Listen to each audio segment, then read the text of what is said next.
The trust statement jammed in our home printer wasn't addressed to me or even to him. It was for Madison Whitmore. Discretionary trust, beneficiary Madison Whitmore. The bold print hit harder than any scream. In the locked filing cabinet, I found an entire divorce file unsigned but ready. Asset breakdowns, financial disclosures, a clean, silent exit, planned 10 months ago. I froze, palms flat on the manila folder, as if holding the weight of my own disappearance. That moment turned our living room into a law office, and me into an unwanted footnote. How many family drama stories begin with a spouse already gone, yet still sleeping beside you? My name is Irene Whitmore. I'm 65 years old, and this was my second marriage. It was his second, too. We'd both been through divorce before, quiet ones, bitter ones, and when we found each other 20 years ago, we promised to do things differently. We built a small, modest life in Erie, Pennsylvania. No children together. By choice, no drama, no noise, just peace. I had retired from nursing, but I kept working part-time home care visits and 3 evenings a week assisting at a small local clinic. Charles, my husband, used to be a financial advisor. He claimed he'd retired early but still did light investing to keep his mind active and bring in some extra money. Every month, he contributed exactly the same amount to our joint account as I did. No more, no less. It seemed fair. It felt balanced. I never questioned it.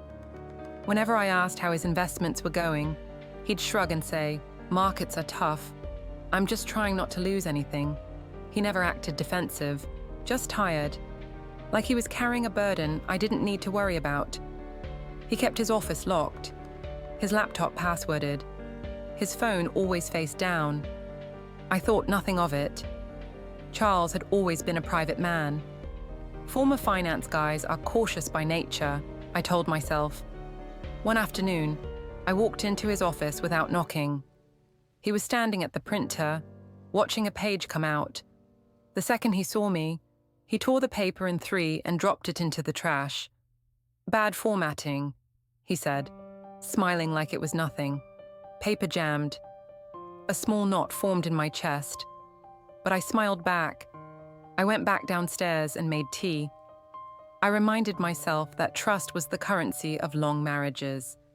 That secrets, if they existed, were probably harmless. I told myself that we were too old for betrayal. That was for younger couples, fiery couples, not us. But then came that Sunday morning. Charles had gone out for his usual early walk. I heard the printer whirring from upstairs. Curious, I went to check. A single sheet of paper was stuck halfway out. I tugged gently. The title was bold, Discretionary Trust, Beneficiary Madison Whitmore, Madison, his granddaughter from his first marriage.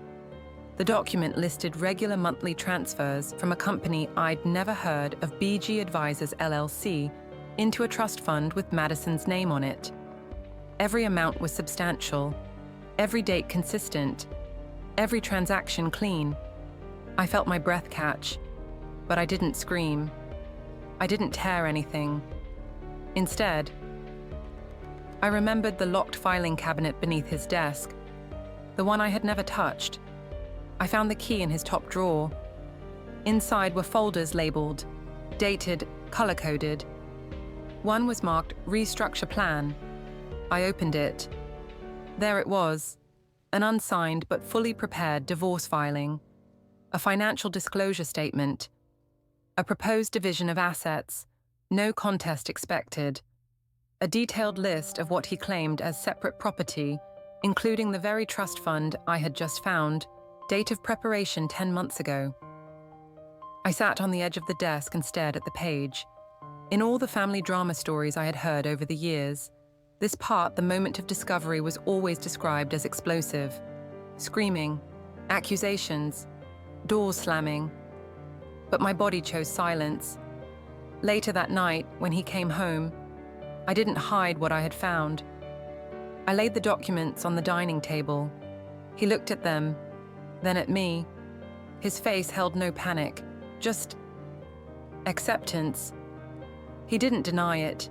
He said he didn't want to fight, that he just wanted to move on peacefully, that the split he had planned was equitable, that I had my portion, he had his, that he'd made sure I would be okay, as if I was some retiree he barely knew, a neighbor, a tenant, not the woman who had ironed his shirts and worked 2 jobs while he quietly moved assets into the arms of another bloodline.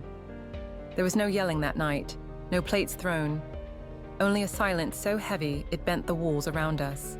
That's the thing about a family betrayal story at this age. It doesn't burn hot. It freezes. It calcifies. It turns you into a relic inside your own house. I sat in the kitchen for an hour after he went to bed, the documents still on the table. My tea had gone cold. My hands were steady. My breath even. But something inside me had shifted. That moment marked the true beginning of our grey divorce, not the documents, not the court.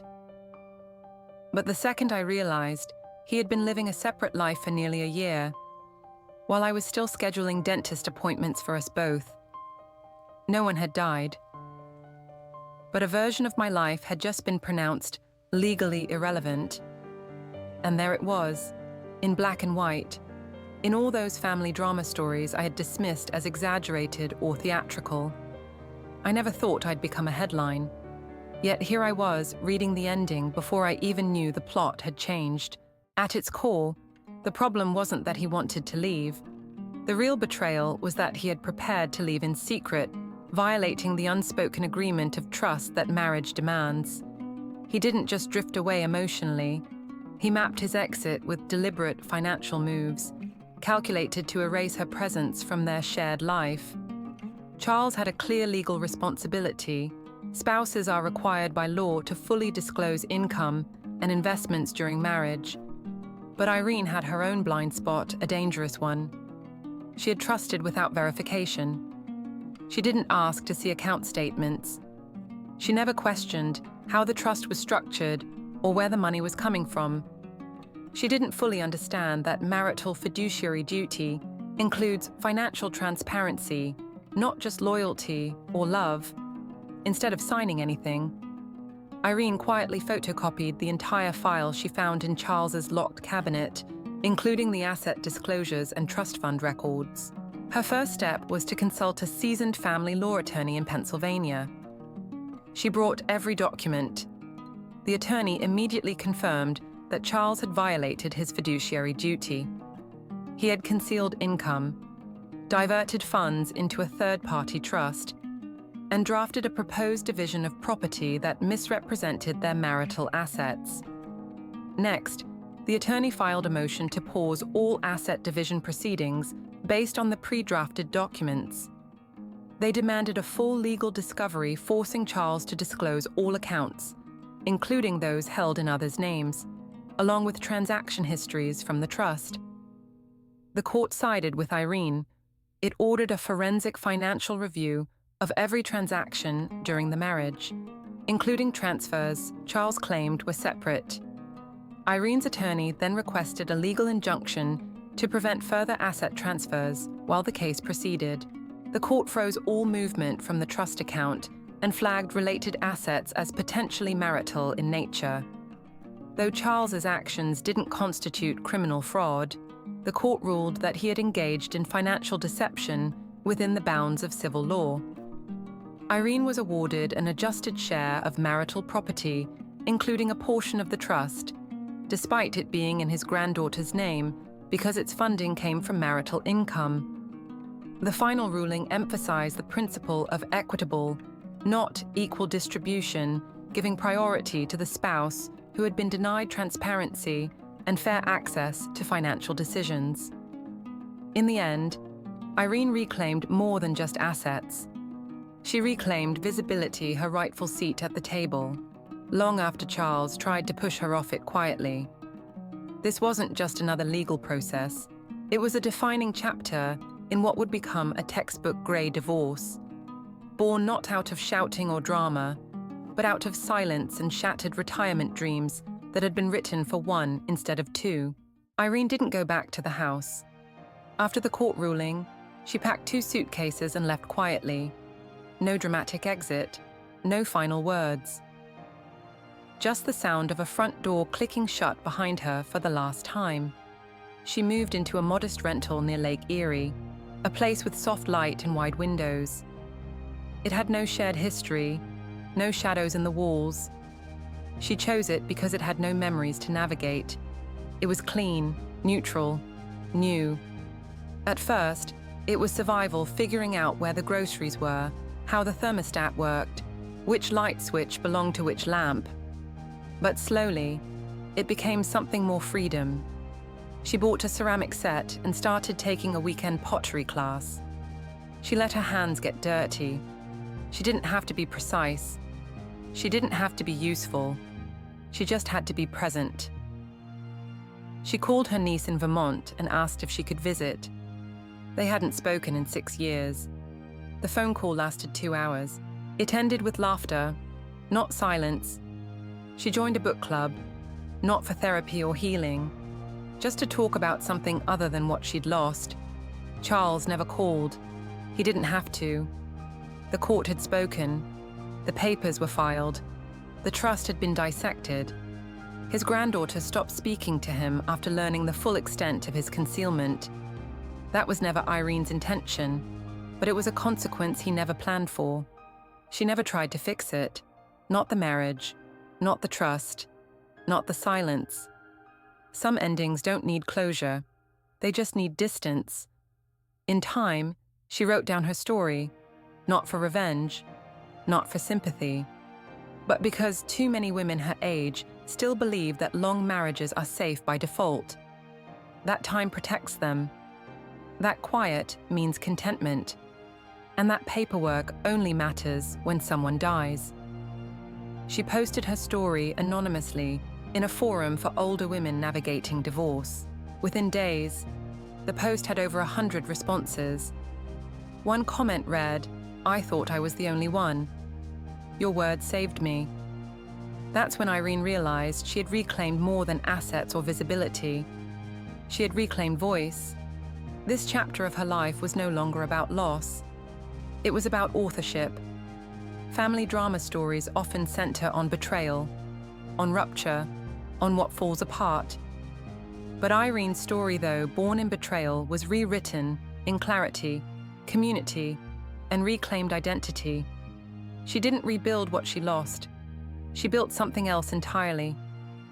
If you're reading this and something feels off in your own home, don't ignore it. Start small. Look at your joint account. Ask where the retirement statements go. Write down every asset you can name. If you don't know where something is, ask. And if the answers don't come easily, don't wait.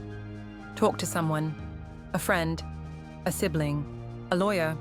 And if you can't talk, yet listen to the stories of women like Irene, because you may not need to go through what she did to learn what she knows now. You still have time to protect your place in the story. And we're here every week sharing more voices, more truths, more ways to take your power back. Subscribe, share, comment below if this touched something in you. You're not invisible, not here.